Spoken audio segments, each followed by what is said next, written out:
पुर सीट पर मुकाबला टाइट है। इस सीट पर समाजवादी पार्टी का कब्जा था। सपा के अवधेश प्रसाद विधायक थे। सांसद बनने के बाद सीट खाली हुई बीजेपी के लिए प्रतिष्ठा का सवाल बन गई है। तो आपको बता दें 10 सीटों पर उपचुनाव के लिए खुद संभाला है मोर्चा। सीएम योगी ने 10 सीटों पर उपचुनाव के लिए सीएम योगी खुद मैदान में उतरे हैं। सीएम ने मिल्कीपुर और अंबेडकर नगर की जिम्मेदारी ली है। 3 दिन के अंदर दूसरा अयोध्या दौरा है सीएम का। मिल्कीपुर विधानसभा में उपचुनाव की तैयारी का सीएम ने जायजा लिया है और उपचुनाव को लेकर जनप्रतिनिधियों और स्थानीय पदाधिकारियों के साथ उन्होंने बैठक की है।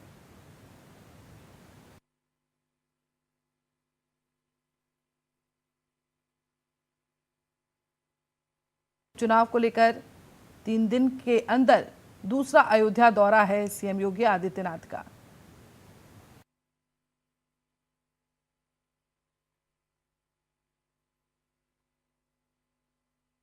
मंत्रियों से चर्चा कर रहे हैं सीएम योगी आदित्यनाथ। जनप्रतिनिधियों और स्थानीय पदाधिकारियों के साथ बैठक कर रहे हैं लगातार।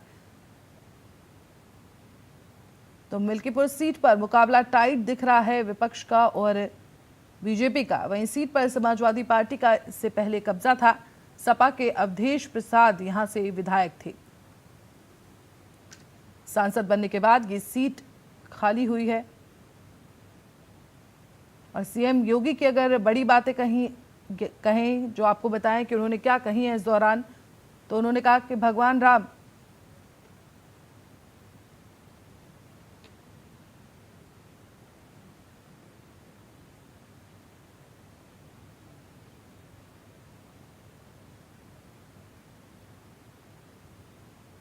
और इसी पर ज्यादा जानकारी के लिए हमारे 2 संवाददाता जुड़ रहे हैं, अभिषेक सिंह और अनिल। बहुत दोनों की तरफ आगे बढ़ते हैं। आपके पास आएंगे अभिषेक। देखिए जिस तरह से मिल्कीपुर सीट बीजेपी के लिए कहीं ना कहीं एक बड़ी चुनौती भी है। इससे पहले सपा के पास ये सीट थी।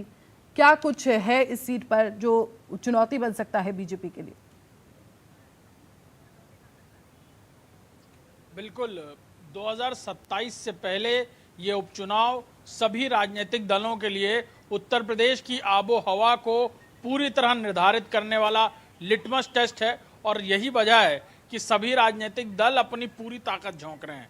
खासतौर पर वो सीटें जहां पर जो विधायक हुआ करते थे अब सांसद बने, उसमें से सबसे अहम सीट अयोध्या की मिल्कीपुर विधानसभा सीट है और शायद यही वजह है कि वहां पर समाजवादी पार्टी ने अवधेश प्रसाद के बेटे अजीत प्रसाद पर ही दांव लगाना लगभग तय कर लिया है। और विधानसभा चुनाव को लेकर जो तैयारियां, उपचुनाव को लेकर विधानसभा के जो तैयारियां चल रही हैं, उससे बिल्कुल ये साफ इशारा समझ में आ रहा है कि कैसे जो उपचुनाव सरकार का चुनाव कहा जाता था उसे भारतीय जनता पार्टी बिल्कुल हल्के में लेने को तैयार नहीं। और शायद यही वजह है कि खुद मुख्यमंत्री योगी आदित्यनाथ कमर कस के मैदान में उतरे हुए हैं।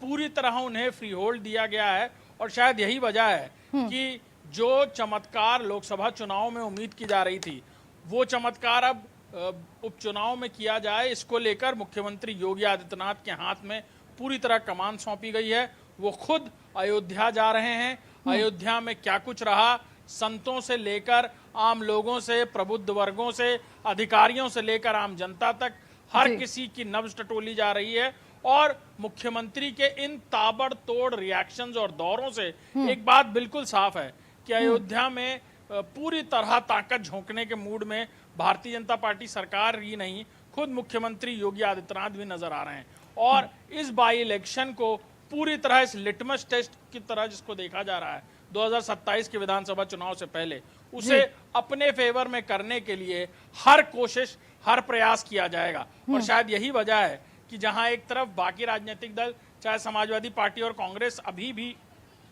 सीट शेयरिंग के खींचतान में फंसी हैं, वहीं भारतीय जनता पार्टी और खासतौर पर मुख्यमंत्री योगी आदित्यनाथ एक एक सीट पर जाकर आने वाले दिनों में जमीनी हकीकत से रूबरू होते हुए, राजनीतिक समीकरणों के हिसाब से कैंडिडेट्स को चुनते हुए, राजनीतिक समीकरणों के हिसाब से जनता की नब्ज टटोलते हुए आने वाले दिनों में और भी सीटों पर उनके इस तरह के दौरे देखने को मिल सकते हैं। जी बिल्कुल। और देखिए अभिषेक, एक और बात है, जिस तरह से लोकसभा चुनाव में बीजेपी ये उम्मीद कर रही थी कि राम मंदिर जो है एक बड़ा मुद्दा बनेगा और जनता जो है बहुत बढ़ चढ़ कर वोट देगी बीजेपी को, लेकिन लोकसभा चुनाव में वो चमत्कार नहीं दिखा।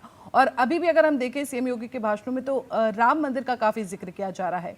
और जिस तरह से आप कह भी रहे हैं कि जो नहीं हो पाए लोकसभा चुनाव में, वो उपचुनाव में करने की तैयारी कर रही है BJP.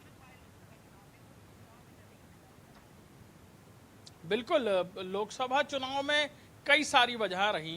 Fact finding committee Bharatiya Janata party की हो या फिर केंद्रीय कमेटियों की जो फैक्ट फाइंडिंग कमेटी थी, उनकी तरफ से बहुत सारी बातें निकलकर सामने आई थी। ध्रुवीकरण हो, एंटी इनकम्बेंसी फैक्टर हो, जनता की तरफ से कई बार ऐसा भी कुछ सीटों पर हुआ जहां पर लोग ये मानकर बैठे थे कि भारतीय जनता पार्टी को मैंडेट आना है तो उनके एक वोट से कुछ नहीं होने वाला। तो ये पूर्वाग्रह की भावना से ही कई जगह पर तस्वीर बदल गई, लेकिन कई जगह पर अंदरूनी कलह का भी सामना करना पड़ा।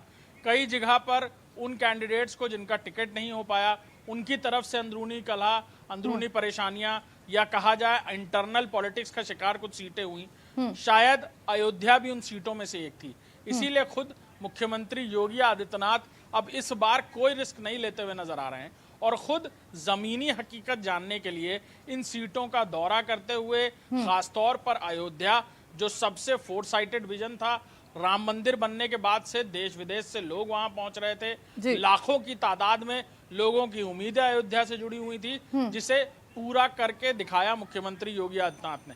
और अब अयोध्या को लेकर फिर से सबकी उम्मीदें जगी हैं और इस इलेक्शन में, यानी इस बाई इलेक्शन में मिल्कीपुर विधानसभा सीट पर क्या कुछ होगा, इसको लेकर आने वाला बहुत बड़ा भविष्य तय होगा। यानी 2027 से पहले इन सीटों के नतीजों पर आने वाला भविष्य सीधे तौर पर एक लिटमस टेस्ट की तरह देखा जा रहा है कि उत्तर प्रदेश की आबो हवा किस रुख लेगी।